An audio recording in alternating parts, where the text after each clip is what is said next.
आजादी के 75 वर्षों में भारत ने हर एक मोर्चे पर तरक्की की है, लेकिन सबसे जरूरी मसला है देश की विकास दर, जिससे रोजगार से लेकर हर तरह की सुख सुविधा जुड़ी हुई है। आइए देखते हैं पिछले 75 साल में भारत की अर्थव्यवस्था किस तरह से बढ़ी है। 75 साल में कितनी बड़ी भारत की अर्थव्यवस्था। भारत की जीडीपी का आकार इन 75 साल में किस तरह से बढ़ा है, ये आंकड़े भारत की तरक्की की कहानी को बता रहे हैं। 1947 में आजादी के वक्त भारत की जीडीपी महज 2.7 लाख करोड़ रुपए की थी और ये दुनिया की जीडीपी के 3% से भी कम थी। 75 साल में भारत की जीडीपी 55 गुना बढ़कर करीब 150 लाख करोड़ रुपए हो गई है और दुनिया भर की जीडीपी में इसका हिस्सा 2024 तक 10% से ज्यादा होने का अनुमान है। इन 75 वर्षों में भारत की जीडीपी में 3 मौकों को छोड़कर हमेशा ग्रोथ दर्ज की गई है।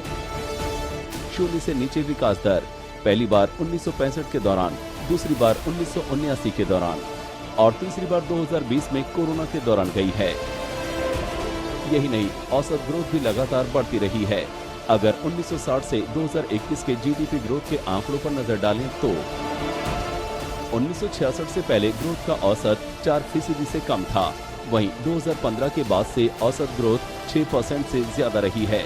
इंडिया एक ऐसे दौर से गुजर रहा है जिसके अंदर बहुत सारी चीज़ें गवर्नमेंट द्वारा इंडिया के कोने कोने में इम्प्लीमेंट हो रही है, चाहे वो 5G हो, चाहे वो नई टेक्नोलॉजी हो लाइक इलेक्ट्रिक व्हीकल्स, या वो सोलर हो जो एक अफोर्डेबल कॉस्ट पे इंडिया पे हर घर पे मिल पाए और बिजली की कटौती करने तक के प्रोजेक्ट्स तक लिए गए हैं।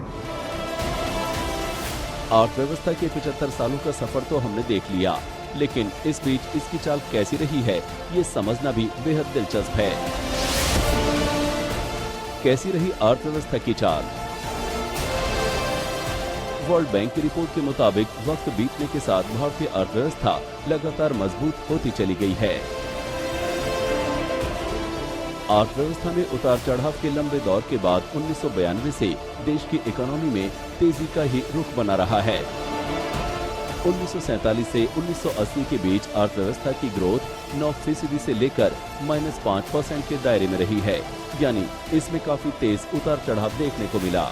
1980 से 1991 के दौरान भारतीय अर्थव्यवस्था संभल कर चलती रही और इस बीच में ये एक बार भी 0 से नीचे नहीं पहुंची और इसने 9% से ज्यादा की रिकॉर्ड ग्रोथ भी दर्ज की।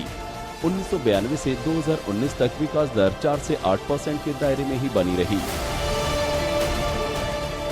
यानी समय के साथ भारतीय अर्थव्यवस्था में स्थिरता के साथ मजबूती रही है।